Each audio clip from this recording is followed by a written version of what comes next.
John Walton asks, "Hello, I'm making data-driven decision-making bots, and sometimes I find myself nesting tons of qualifiers, and it looks messy, and there's got to be a better way. For example, I just nested 8 both functions in an if command, each with its own comparison function." He's asking basically if there's some sort of plugin out there that could help with this. And so I actually already answered this question, but I wanted to shoot a video because I think it's relevant to a lot of people who are using Ubot. You may find that you are either nesting a lot of if commands, like an if within an if then within an, if else, for example.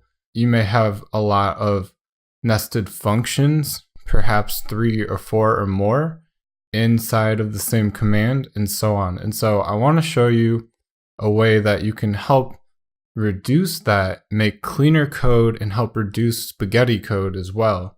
Because having hard to read code is going to make your life much more difficult in the future. And so I'm going to show you a way that you can create code that is much cleaner and easier to read. I'm going to show you not only that, but why. I'm also going to talk about why you should do that as well, even if it means sometimes maybe creating more code.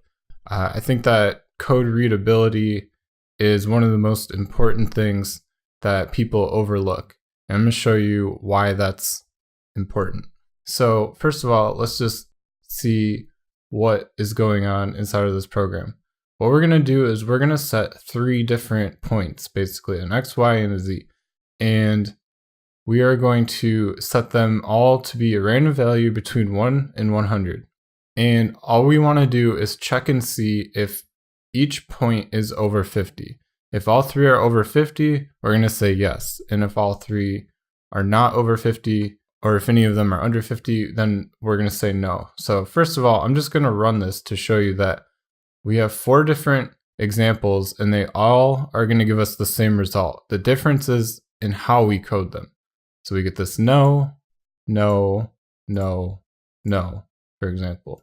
Okay, and we can see in this case we also get a yes. So as you can see, all 4 produce the same result, regardless if we get a no or a yes. So let's go ahead and look at the 4 different variations of code. So the first is going to be a bunch of nested if-then statements. So we're saying if x is greater than 50, then we want to check y. And if y is greater than 50, then we want to check z. And if z is greater than 50, then finally we can alert yes. And if not, then we alert no here. And we also alert no here in this middle if. And finally, we also alert no in this first one. So as you can see, this is a bunch of nested if statements, and this is really common. I see this a lot. When people are checking for a condition, they will use an if-then statement, which is okay in a lot of cases. But what's not okay is to then just put a lot of code in that if-then statement. You want to try and keep these things very short, because what I see a lot of times is there'll be an if-then for one condition, then there'll be several lines of code, then there'll be another if-then inside of that original if-then, several lines of code, and it goes on and on and on. Next thing you know, you're nested 8 if-then statements deep, and that's not good. It's very difficult to read that code. So this is the first and probably the worst way to do this. A bunch of if-then statements which are nested, and because of that, we then have to go and find all of the else statements and put all these no's in there. And you could easily overlook one of these. This is a very basic example, and you can see already how messy the code is getting. So let's go ahead and minimize this and look at the second example. The second example is a bunch of nested functions. Now, just by looking at this, you can tell, once again, it's very messy. And if you came back to this after making it several months prior, you probably wouldn't know what it did if it were any more complicated than this. You can probably look at this, and after a minute, you can probably figure out what it's trying to tell you. But if it weren't as simple as if x is greater than 50, if y is greater than 50, if z is greater than 50, and it were a little more complicated, like a regular expression, or you were scraping something, then this would be a nightmare to read. And it would take you probably several minutes to just figure out what in the world was going on. But this is still probably slightly better because, as you can see, once you come down to the then and the else, it's very simple from there. So once you figure out this mess, it's very simple, and you don't have all these if-then statements. So I would argue that this is slightly better, but still a nightmare and should be avoided if at all possible. So these two are pretty bad examples, and these are probably things that most people are doing because it's just easy to code like this. You know, everybody does this. So don't feel bad if you're doing this. Just recognize that you're doing it and come back and fix it pretty quickly. You want to try and refactor your code away from something like this as soon as you possibly can. Once you get things working, ideally you would then refactor it at that point. Because the truth is that this is just how people code. It's, you know, you're working on something, you throw an if-then statement, you continue working, and you start, you know, filling up that if-then statement, and then comes another if-then statement. That's just the natural flow of how coding works, especially in Ubot. And so don't feel bad if you're doing this. Just recognize that you're doing this and come back later and fix it so that it's much more legible for you in the future. So let's go ahead and look at the third way. Now, this is definitely better than the first two ways because, as you can see, it's much shorter, it's much cleaner, it's easier to read.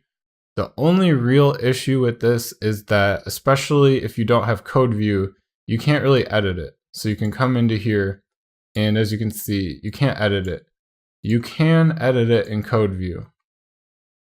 If you come down here and you find it right here, then you can definitely edit it in code view. And if you're comfortable with that, then I would argue that it is definitely fine to have something like this because it's very short.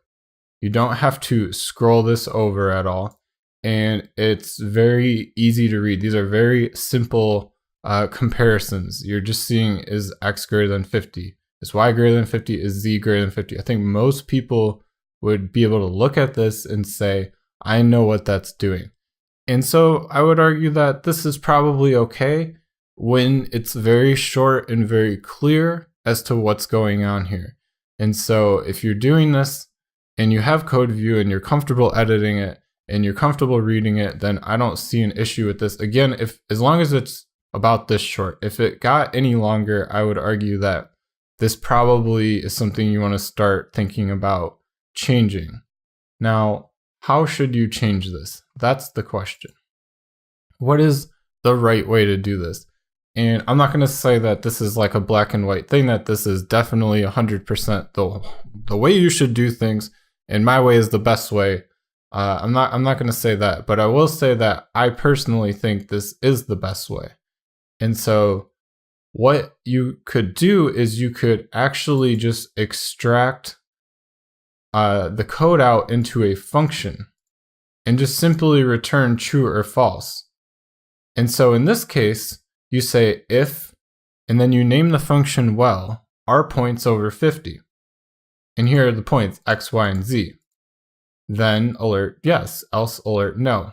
Now inside of this function, I kept things very simple.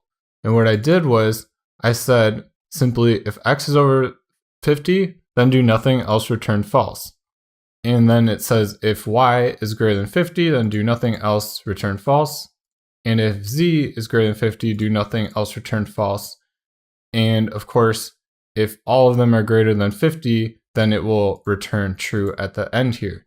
Now, this definitely creates more code. And you could argue that maybe that's a bad thing, that you want to try and keep things as short or as terse as possible. And I would argue that it doesn't matter that it creates more code, and I'm going to tell you why. This is, in my opinion, the most legible way to do this. When you're reading the code, you don't have to stop and think about what is going on like you do in these. For this, you have to look at everything. You have to get it all in your head. You have to figure it out. You have to understand what's going on. Same with this second one, especially. It's very hard to read this at first, so you really have to look at it for a minute to fully understand what's going on. In this third one, or this fourth one, I should say, all you have to do is read the name of the function, and you pretty much should instantly know what's going on. And so what you could do is you could extract it out into a function, name it really well, and it just simply says if our point's over 50, then alert yes, else alert no. Now, here's the thing with creating more code, you can put this somewhere, and you should not have to look at it. That's the point of naming the function well. If you name the function well, you don't have to look at this function. And in most cases, when you're reading your own code and you're trying to figure out what everything does, you don't necessarily have to edit that particular part of the code. So you don't have to look at this function. Yes, it may create more code, but it's code that you probably don't have to look at. Most of the times that you're reading this, you're not going to be editing this code, so there's no need to look at it. Now, if you do need to edit the code, you can easily find the function if you put it in a tab that's named well. And then you can come in here and you can see that this code is very basic, it's very simple, it's very easy to understand. So maybe you look at this code 100 times and 99 times you don't even have to worry about this function, so you never even have to read this code. But maybe the 100th time you actually do have to do something in this code, when you do come into here, again, you can see how basic it is. There's not all of these nested things. And so it's very easy to understand, comprehend, and therefore it's very easy to change. And so I'll argue that even though it does create more code, because it's more legible, and you probably won't ever have to read this code, or very, very few times will you have to read this code, that this way is actually better, and it's going to help you write cleaner code, be able to quickly understand what's going on, and that's just going to help reduce spaghetti code, because when you get all of these nested if then else statements, that's going to create more spaghetti code for you, at least in Ubot. At least when we're talking about Ubot Studio, because we have to keep in mind that Ubot Studio uses procedural programming.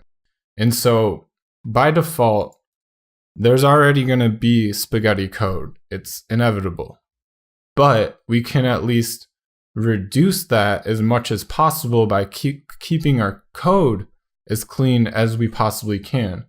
And when we do things like extract logic out that we probably won't have to touch into something like a command or function and name it really well, then that's really going to help fight against spaghetti code, and it's going to make your life easier in the future when you need to read this and know what's going on. So that's going to do it for this video. Thanks for watching.